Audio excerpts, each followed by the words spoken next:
Okay, we are live, and today, in continuation, we would be discussing the Lucano classification for the trademarking stuff. So we'll wait for a couple of minutes and then we'll restart. If you have any questions, you can always put your questions in the comment box, and we will, if in a capacity, we will answer that.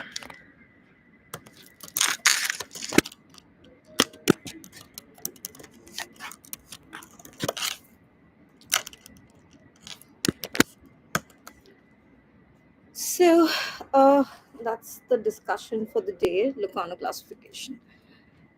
So I'll fetch the data. I'm working on a couple of machines right now, so we can have the uh, develop the real data sets which can be utilized to train the AI models. So give me a moment, I'll retrieve that stuff. We'll start in a while.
Okay, so even before I get into the industrial design, it's very important for folks and stakeholders to understand what is infringement and why marking of so many things are very important from the standpoint of uh, doing business at a global basis. That is the need of the hour. Most of the folks and the stakeholders and the people in power have no cognizance of it whatsoever. Um, okay, I'll take one example. So this is basically made from 100% organic and fair. trade cotton. Now, if I just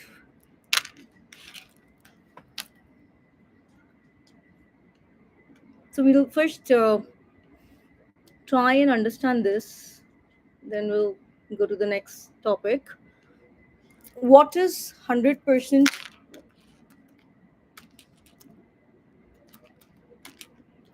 fair trade cotton?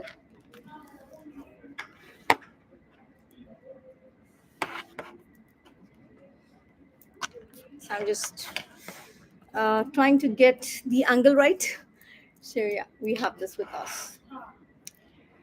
Okay, when we talk about farmers per se, we need to understand that when we talk about 100%, there's nothing more than 100%. It cannot be 99.9%, but 100% organic and fair trade cotton. So it particularly means that every bit or every cotton thread which is brought is under fair trade terms and conditions. Farmers received at least fair trade minimum price plus fair trade premium. So there's a minimum and a premium to this. And all the processors are actually audited under the fair trade textile standards. In this particular case, we have this documentation kind of stuff, which says that this is basically Organic Soil Association Certification Ltd. Ltd stands for Limited, GOTS 11367. All of the cotton is fair trade certified, traded, audited, and sourced from fair trade producers. Fair trade means fairer trading condition opportunities for cotton producers in developing countries, which includes India in that case, to invest in the business and communities for a sustainable future. Um, on the face of it, it says a sustainable future. We are not looking at sustainable future. We need to have sustainability in place right now. Um, Sustainability in all sense has to be deployed, or it has to be part of the process. Right now, as a country, we are just taking step number one, and step number one is not going to resolve the um, long-term stuff. Give me a moment. I just need to respond to this and we'll get back.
Okay, coming back to the understanding, this is the web domain of www.info.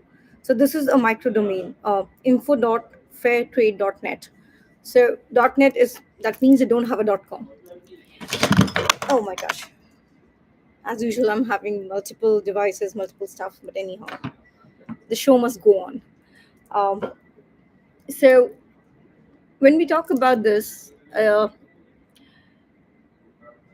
so fair trade garments, they get GOTS certification, which means there is no synthetic pesticides, no GMO seeds. GMO is genetically modified organism, or whatever we want to call it in very simple words. I'm trying to make it simple for the folks to even understand this concept. Obviously, this is not a concept. For the longest time, I don't know how many people even understand what seed is all about and what India has undergone in terms of the misuse by particular parties. Now, in some ways, it's a misuse. In other ways, it's a way to see. There are always two sides of a coin. However, when we talk about, which is pesticide resistant, it is basically to expedite the process. However, we are playing at the forefront, and at the back front, the scientists are changing the genomes of whatever um, seeds are being grown, whatever is being eaten by the Homo sapiens sapiens. Now, the point of contention here is, when we say organic and fair trade, that means we are trying to achieve the goal of sustainability at the same point. Now, the goal of sustainability cannot be achieved in past. The sustainability has to be ingrained in the process. It's not that, just putting penalties in terms of fiat currency is going to solve the problem. The answer is big no. The chain has to come, or the change has to come from within. In the Homo sapiens sapiens, it has to seep in, and they have to go through this human capacity building exercises, which has to be done on a regular basis, irrespective of the fact what domain that person actually belongs to, whether the person is a farmer, whether the person is a professional, anyone and everyone who is part of the ethos. And honestly speaking, each one of us is part of the ethos some way or the other. It's just that the understanding is more with some people. And till date, if I just talk about New Delhi, people don't care, wet waste, dry waste, they have no cognizance of it. And purposefully, there are folks who will put everything in one dustbin, and they think that, just because we have money with us, we can do whatever we want to, without even thinking what they're doing with the mother nature. Now, what the companies need to do is, because the end customer is, I mean, I have tried it, I have burned my hands, I have done everything which I had in my power to get things done right. But what I understood is, the responsibility is on the companies or the business entities, whether it's a small business entity, big business entity, whatever it is. You cannot expect anything from the consumer. Some consumers are in the capacity to pay, some consumers will never be in the capacity to pay. But what is important as a brand is not the association with the content creators and all, but how everything is channelized in terms of, say for example, you have these perfume bottles and everything. The recycling part has to be taken care by the company. Just saying that this is of the x kg and you can buy this, it is not going to resolve it. You see the kind of plastic pollution we have in, I'm just talking about Delhi, and we have to make Delhi smart first. If I have to select two cities or in India where I would love to see the, not, I'm not even talking about smart cities, that concept doesn't exist. Just a normal sustainable city, I would love to have the New Delhi and Calcutta, for that matter, just on the historical data set that before independence, Calcutta was the capital. And the cognizance till date, if you see a lot of enterprises, they have the extended version in Kolkata. So there is a lot of business which is ongoing in terms of, at the back end, whether you talk about the GIs, geographical indications, and that is where India needs to play a very pivotal role.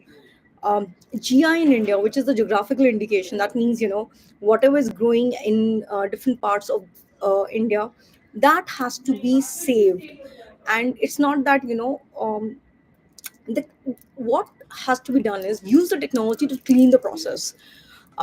We are not using the technology to replace the artisans or anything. No, we are just give them that place, space, and everything, so that they can have a good livable condition to work out in a way in which it has to be worked out. So when we are talking about this, I talked about GOTS. Then the label guarantees. Now this label guarantees 100% cotton. Then we have okay.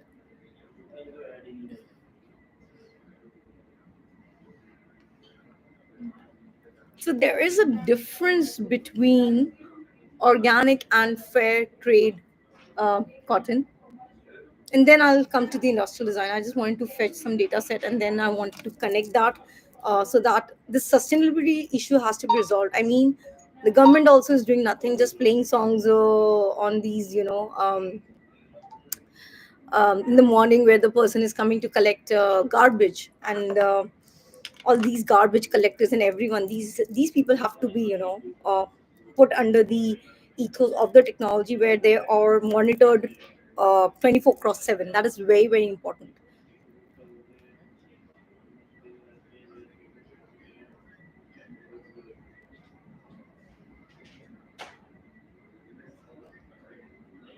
Okay, in a similar fashion, before, because I wanted to discuss the leather part of it, in a similar fashion, when we talk about sustainability, how leather is manufactured, in terms of whether it's chemical free, or it's like, what is the way we are getting the leather from the tannery. It's very important. That again has to be sustainable. It's not that, you have these business operations at the outset, at the, in the village areas of, like, in India we call it village, in China we call it province, in other places we call it jalan, and others.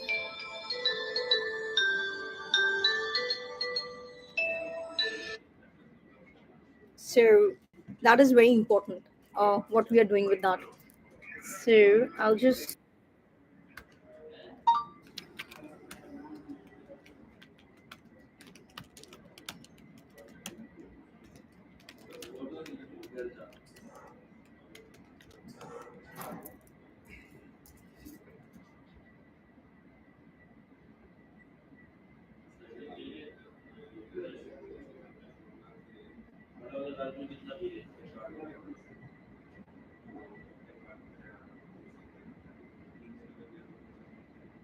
Okay, so we have this Locano classification, class 2.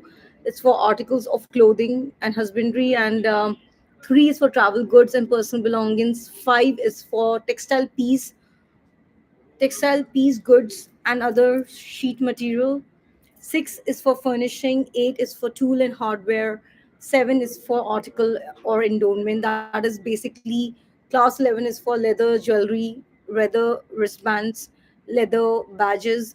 So basically, 11 has been utilized for sustainability in many ways. So, say for example, a bag is prepared, whatever is the leftover, maybe, just a skin of it, maybe, just I'm giving you one example, where you have the skin of this, and that skin is reutilized. So the point is, when you talk about circular economy, the essence is nothing should go back to the environment in terms of something is manufactured. How you're utilizing it to the last mile is the question the sustainable companies need to answer if they are talking about sustainability. Right now, it is more from the fact of showing the folks that we are sustainable at one end, and at the other end, it's a haywire situation.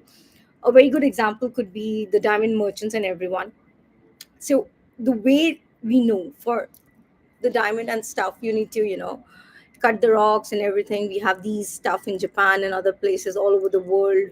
We know the conditions in which it is done. But the point is, do we really need diamonds? Because right now, lab grown and whatever is, you know you're getting artificial stuff which is equivalent to what, uh, I would rather say, the way diamonds and jewelry and everything was utilized maybe 2 decades back. That's not the case today.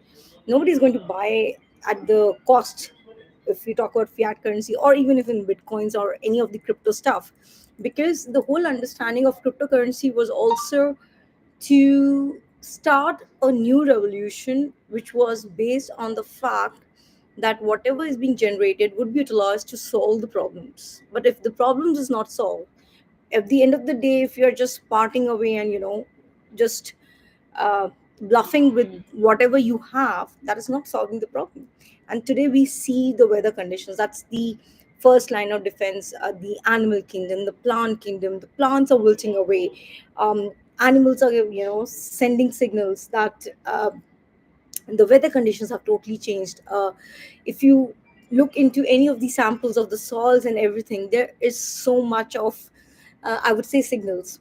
um, Now the thing is, folks don't understand, who are not from the background, they use the word stress. Stress is nothing. I mean, stress is a manifestation of these people who think stress is something, because it is just a signal. I mean, everything gives you a signal.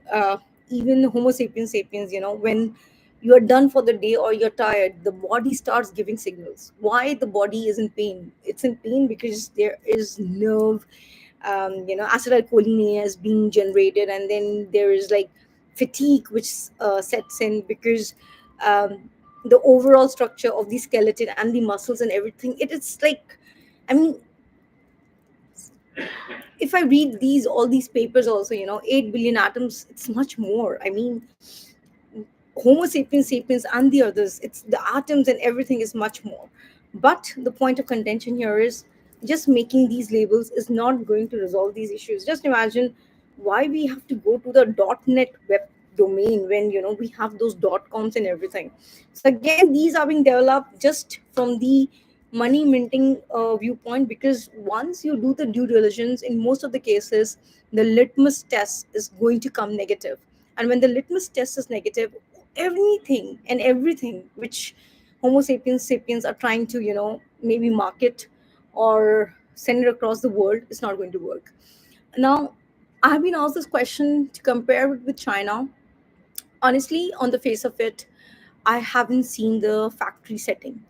I wanted to see, but due to other commitments in that particular year, I couldn't go to the factory setting. But on the face of it, uh, China is much more developed in any way and every way. They are very hardworking people, and People Republic of China, they think about the people first, and that's how they have developed everything. Even in terms of ride hailing services, we have Didi in China, which is just a replica of Uber and all sort of stuff.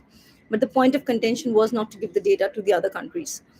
That's how China has generated those walls. Even for the matter of fact, in the lockdown, they made sure that um, I mean, kiddos don't come online, and because those are the early years where you have to build the rigorous mindset of being more human.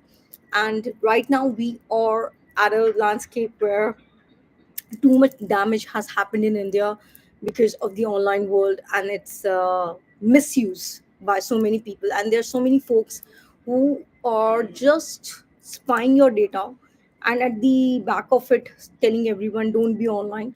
But if you were offline, how did you watch that data, and how does that matter in your life? So these are the some unanswered questions, and these questions will always remain unanswered because some folks never change, because their DNA is such. And when the DNA of such people is such, it's no point changing it. Just build your own lane, Jalan, or whatever path you want to follow, and be on the right path. When you are on the right path, eventually there would be time you have to take difficult decisions, whether it's biological decisions or non-biological decisions, just to cut everything off. And just it's just like, I'll give you a very simple example. At least for Homo sapiens sapiens, there's an umbilical cord, right? And when the baby is born, you have to cut the umbilical cord. So that is the end of that particular gestation period. And once the gestation period is over in anybody's life, you have to move on. That's how um, we all think about Buddha and all the preachers of the world. At one point of time, they just decide just to. It's not that you have to leave what they did, or you just learn the stuff, but at the same point of time, you have to make those decisions, and those decisions won't be appreciated by the biological people, because they have not reached your nirvana stage. And nirvana is not that somebody is going to come and tell you, oh, you have reached the nirvana stage. It is up to you how you are able to understand it, because this AI life was well in place since 2011. It's just now folks are understanding it, and many, I would say 80 to 90% people are going to lose their jobs in the next 6 months. It's not 10 years. Somebody, I was just going to some data sets, and like they said, in next 10 years, jobs will go. No, it's already done. is done and dusted. Now what is important is be in the gig economy and just be your better version and see if you're able to work out in the current landscape. And what is important right now is to embrace RI, that is real intelligence. Artificial intelligence was already developed. It's just that if you use your RI and you have the small data models, that is going to take you to the next level of your own cognitive ability to do whatever you wish to do in the correct manner, because internet has its own protocol to protect internet first. So here internet has to be protected, it's not the humans have to be protected. Internet has to be protected from internet, so that internet doesn't behave in a manner where the AI goes in haywire direction. Thank you for watching out the video. Have a great day ahead.